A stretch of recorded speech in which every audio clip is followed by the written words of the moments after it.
Good morning, student. Today we will discuss about some next phylum chordata. और उससे पहले बेटा हम लोग कुछ स्पेसिफिक फीचर्स की बात करेंगे जो ये डिसाइड करते हैं कि किसी पर्टिकुलर एनिमल को हम लोग कोर्डेटा में किस बेस पे रख लेते हैं, मतलब क्लासिफिकेशन का कोई बेस है।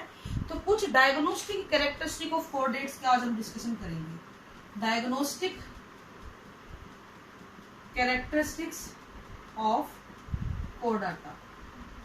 ठीक है, एक चीज ध्यान रखना बेटा, यहाँ पे डायग्नोस्टिक कैरेक्टरिस्टिक की अगर हम बात करते हैं तो ये जो मैं आपको फीचर्स बताने जा रही हूँ, कैरेक्टर बताने जा रही हूँ बेटा, ये ऑर्गेनिज्म में पूरी लाइफ टाइम मिल सकते हैं या फिर लाइफ के किसी ना किसी फेज के अंदर, अर्ली एम्ब्रियोनिक फेज में मिलेगा, एम्ब्रियो में मिल जाएगा, तो कहीं ना कहीं कुछ ये फीचर्स आपको देखने को मिल जाते हैं। यानी ड्यूरिंग द डेवलपमेंटल फेज भी आपको ये मिलेंगे, तो भी आपको कोर्डेटा में रखा जाएगा। पहला था नर्व कोड कैरेक्टर, फिर दूसरा है बेटा नोटोकोड, फिर तीसरा होता है बेटा आपका फेरेंजियल ग्लिल स्लिट्स,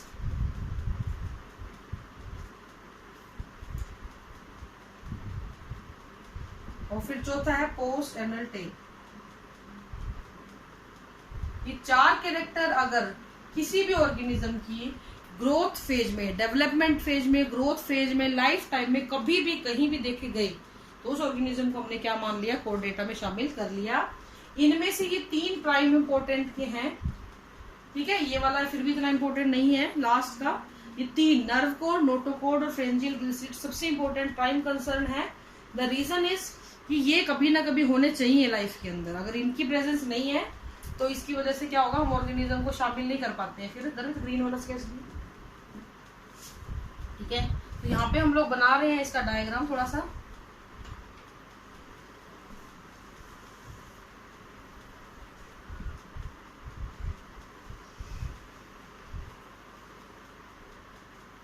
ठीक है, तो ये एक नॉर्मल एक डायग्राम है जहाँ पे आपको इन तीनों की प्रेजेंस को दिखाने की मैं कोशिश करूंगी।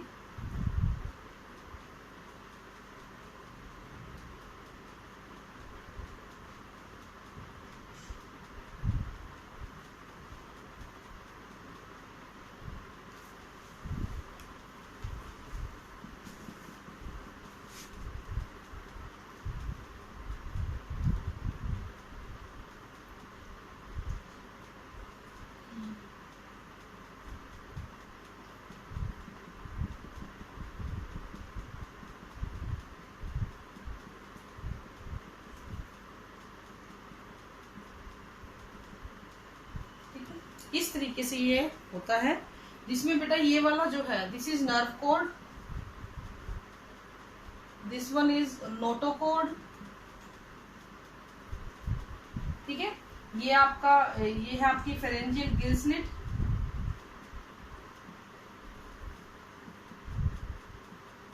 और ये है आपका पोस्ट एनल टेल। इसका होना ना होना इतना नहीं मैटर करता है, बट स्टिल ये तीनों का होना बहुत जरूरी है, ठीक है। ये तीनों मैंने आपको बता दिए हैं। अब इनकी एक एक करके हम थोड़ा सा डिस्कशन करेंगे।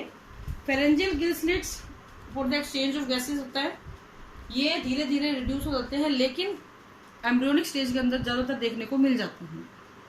सबसे इंपॉर्टेंट है नर्व कोड और नोटोकोड। नर्व कोड जो होती है बेटा, ये सबसे ज्यादा, अगर मैं इस ऑर्गेनिज्म की डोर्सल वेंट्रल की बात करूं तो this side is dorsal and this side is known as ventral. तो हम ये कह सकते हैं कि the nerve cord is present on the dorsal side of the organism and it form in future क्या बनाएगी, किसको रिप्लेस करेगी, नर्व कोड के द्वारा रिप्लेस, नर्वस सिस्टम को के द्वारा रिप्लेस कर दी जाएगी। तो nerve cord is replaced by the nervous system. इसका ओरिजिन पूछा जाता है, it is ectodermal in origin. तो हमने वो तीन लेयर बताई थी ना, एक्टोडर्म, मेंडोडर्म, मेसोडर्म। तो ये एक्टोडर्म से अपने आप को डेवलप करती है और ये मेसोडर्म से करती है। ये ध्यान रखना, नीट में पूछा जाता है क्वेश्चन, ठीक है। अब होगा क्या बेटा, ये जो कोड है मैं यहाँ बना रही हूँ अलग से, देखिए जरा, ये ऐसी है इस तरीके से। तो इसका ये वाला हिस्सा ड्यूरिंग द डेवलपमेंट फेज ये स्वेलअप हो जाता है, स्वेलअप होते होते और ये ऐसे हो जाता है। तो ये आगे वाला हिस्सा तो बना लेता है फ्यूचर का ब्रेन, और ये पीछे वाला हिस्सा बनाता है बेटा स्पाइनल कोड। तो आपने 10th क्लास में पढ़ा हुआ है, 11th में पढ़ा हुआ है स्पाइनल कोड। 11th में तो क्या आप पढ़ोगे, 10th में आपने पढ़ा हुआ है स्पाइनल कोड। वो कैसे बनती है, ऐसे ही आगे वाला हिस्सा फूल के ब्रेन बना लेता है और पीछे वाला हिस्सा स्पाइनल कोड को फॉर्म कर लेता है। अब आती है आपकी notochord. Notochord is present between the nerve code and the alimentary canal. यहाँ पे आपका माउथ होता है, यहाँ पे क्योंकि एनल है ना तो एनस होता है, तो ये आपका डाइजेस्टिव सिस्टम है एक तरीके से।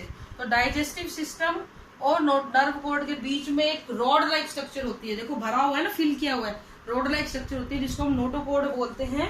ये नोटोकोड जो होती है फ्यूचर का क्या बनाती है, वर्टिब्रल कॉलम को फॉर्मेशन करती है। तो इसके अलावा कुछ एडवांस फीचर इनकी, तो ये तो है जिसके बेस पे हम लोग डिवाइड कर देंगे किसमें कोर डेटा में रखें या नहीं रखें। अब कुछ एडवांस फीचर की अगर हम बात करते हैं तो कोर डेटा के अंदर एंडोस्केलेटन लिविंग होता है जो बॉडी के साथ साथ ग्रोथ करता है, यानी जैसे जैसे ऑर्गेनिज्म बड़ा होगा वैसे वैसे वो उसका एंडोस्केलेटन भी ग्रोथ करेगा। यहाँ पर efficient respiratory system, efficient circulatory system, better sense organ और एंडोक्राइन ग्लैंड्स भी आनी शुरू होती हैं which coordinate with the nervous system. ये आप पढ़ चुकी हो 10th में, नर्वस सिस्टम के साथ भी कोऑर्डिनेट करती हैं। तो these are some advance characteristics. Classification हम नेक्स्ट लेक्चर में करेंगे। This is all for today. Thank you and have a nice day.